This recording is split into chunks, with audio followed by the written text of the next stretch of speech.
સાંભળો સાંભળો સાંભળો સર્વે ગ્રામજનો સાંભળો.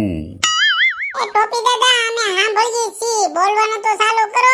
કયું ના આવી ગયા છે પણ તમે બોલવાનું ચાલુ જ નથી કરતા. એ તું ઘડીક મૂંગી રે ને, મૂંગી રે તે ઈ બોલે ને. પણ હું આવી તયુની મૂંગી જ છું, એ બોલવાનું ચાલુ કરે થાય ને. વાં ઘેરે કેટલા કામ છે. એક તો હાથ મારીને બધાને ભેગા કર્યા, જરૂરી સૂચના છે, હવે બોલતા નથી. એ ઘડીક તું મૂંગી રે એટલે બોલે. બોલો દાદા, શું સૂચના છે? તો સાંભળો ભાઈઓ, બહેનો, વડીલો, બાળકો બધા જ સાંભળજો. આંબાલાલ પટેલે પાછી આગાહી કરી છે કે દિવાળી ઉપર વાવાઝોડા સાથે વરસાદ આવવાનો છે, એટલે માવઠાની શક્યતા છે. એ ટોપી દાદા, ઈ તો હું જરૂરી સૂચના કહેવાય. આખો વરસ વેરો છે વરસાદને. હવે તો વરસાદ ગમે ત્યારે આવે છે, એમાં હું સૂચના દેવાની? બેટા, સૂચના ઈ દેવાની છે કે આપણે બધાય ખેડૂના દીકરા છે, ઈ ખેતી કરી છે, ઈ બધાયને ખબર જ છે. તો દિવાળી ઉપર જ બધાયને મોસમ હોય તો ઈ મોસમ વહેલી પતાઈ દેવા માટેની સૂચના આપવામાં આવી છે. કોઈને માંડવી ઉપાડેલી હોય, સોયાબી પાક ઉપર આવ્યા હોય, જે બી પાક હોય એ બધાયને દિવાળી માવઠું ચાલુ થાય એ પહેલા બધાયને પોતાની ઘેરે આવી જાય, એટલે આ સૂચના આપવામાં આવી છે. અને આંબાલાલ પટેલ ખાસ આગાહી એટલે જ કરે છે કે ખેડૂનો માલ બગડે નહીં અને ટાઈમે ઘેરે આવી જાય. ઈ વાત તો હાચી હો. આંબાલાલ પટેલ આગાહી કરે એટલે ખેડૂત સાવચેત થઈ જાય અને ટાઈમે એનો જે કાંઈ માલ હોય ઈ ઠેકાણે કરી દે. એટલે જ તો આંબાલાલે આગાહી કરી અને આપણા ગામના સરપંચે મને કીધું કે ગામજનોને તમે જાણ કરી ગયો, એટલે મેં બધાય ગામનાને ભેગા કર્યા છે. અને બીજું ખાસ, જો માવઠું આવશે તો વરસાદ તો ફૂલે ફૂલ આવશે, પણ પવન સાથે આવશે, એટલે એ પ્રમાણે તમે બધા તૈયારી રાખજો. પવન એ જોરદાર ફૂંકાવાનો છે. ગમે એટલો પવન આવે, અમારે તો ધાબાવાળા મકાન છે એટલે અમારે તો એ કઈ ટેન્શન જ નથી. તું મૂંગી નથી રહી શકતી? ઘડીક મૂંગી રે ને, એની વાત પૂરી કરવા દે ને. વૈસે ડબકા ડોળતી. સોરી સોરી સોરી, હવે નહીં બોલું બસ. અને બીજી એક ખાસ વાત આંબાલાલ પટેલે કીધી છે, જે બૈરાને ખાસ લાગુ પડે છે કે સોનાના ભાવ હજી આનાથી નહીં વધવાના છે. તો જેની પાસે સોનું હોય એ હાસવી રાખે, વેચે નહીં. અને ધનતેરસે વેત હોય તો ઝાઝુ સોનું ખરીદે. આ ખાસ આંબાલાલ પટેલે કીધું છે. ટોપી દાદા, અમારી પાસે હોનું છે નહીં અને ધન તેરે નથી લેવાય એટલા પૈસા નથી. અમારે ક્યાં હોનું ખરીદવું અને ક્યાં રાખવું? ગોગડી, તારી પાસે હોનું નથી પણ મારી પાસે તો તને ખબર છે ને 500 ગ્રામ છે. લાંબો હાર, મંગળસૂત્ર, કડલી, પેન્ડલ સેટ, કેટલું છે. એ તારી જીભડી મોઢામાં રાખની. આ ગામ આખું ભેગું થયું છે, અહીં હું તારે ઢંઢેરો પીટવાની જરૂર છે? 500 ગ્રામ છે મારી પાસે, જેટલું હોય એટલું. ઘડીક મોઢું બંધ રાખને.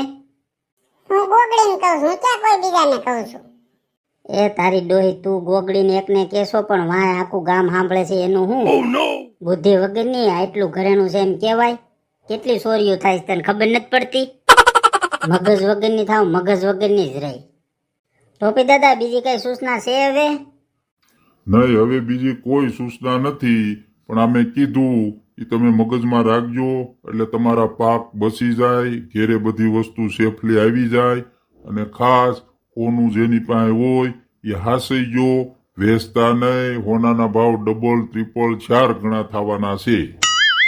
સૂચના હારી આપી હો. હાલો હવે બધાય પોતપોતાના કામ ધંધે લાગો.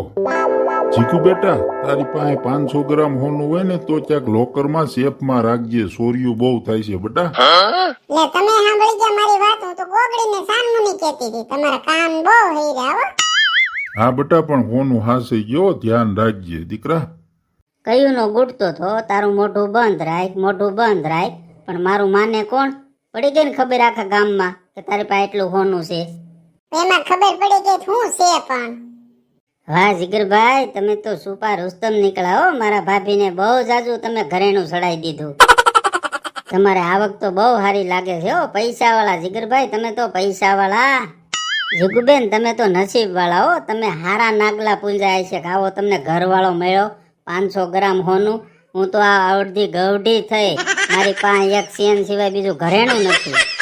સારું હાલો જીગુબેન, મારે ઘરે બહુ બધું કામ બાકી છે હજી. વાંય વાતું કરવા બેહે તો કામે નહીં થાય. પણ તો કોણ તને કહે છે તું અહીં ઊભી રહે વાતું કર પંચાયત કર પંચાયત કર્યા વગર હાલે જ નહીં. સાનમુની ઘરે જઈને કામ કરતી નથી ને. જીકુડી તારું આવું નાવું જ હોય હો. કેદી તને અકલ આવી છે? કેટલું કેટલું તને સમજાવું, થોડોક વિચાર કર. આખું ગામ હતું તારે હોનાની વાત કરવાની જરૂર હતી. બસ હવે ગોગડી વાત એક વખત થઈ ગઈ હવે તું પાછી હું મને કીધા કીધ થાશો. ગોગડી આ જીગુડી ગામડાની ગવાર નો સુધરે મારે કાયમી કે ની યાર ઈ જ મગજમારી થાય છે. મને કહો તમે ગામડાની ગવાર? હું ગામડાની ગવાર છું. તું નહીં તે કોણ બીજું? ગામડાની ગવાર તો ગવાર જ રહે બુદ્ધિ વગરની.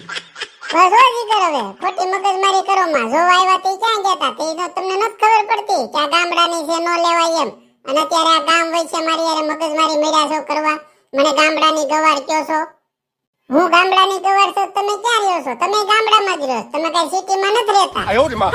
બસ જીગુડી બંધ થાને હવે. આ ગામ વચ્ચે હું ખોટી મગજમારી કરવી? બંધ થવાનું મને કેમાં? આ જીગરને કે મારી યાર મગજમારી કરે છે. તારી યારે મગજમારી ન કરે તે કરે હું 1700 વખત કીધું છે કે બધી વાત જાહેરમાં ન કરાય. 5 જણા બેઠા હોય ન્યાય અમુક વાત ન કરાય. પણ તારા પેટમાં વાત રહેશે એકેય? ઓલી કહેવત છે ને એ સાચી છે કે બાયુના પેટમાં વાત ક્યારે ટકે નહીં ટકે જ નહીં. એ બીજાને કે નહીં ને ત્યાં લગી એને પેટમાં હક જ ન થાય. એ વાત બાયુના પેટમાં ઘુમરડા મારતી હોય. જ્યાં લગી બહાર ન આવે ને ત્યાં લગી બાયુનો હક ન થાય. એ કહેવત હોય 100% સાચી છે. ગમે એવી વાત બાયુને કરો એના પેટમાં વાત ટકે જ નહીં. બીજાને કે નહીં ને ત્યાં લગી એને હક ન થાય. આ 100% સાચું.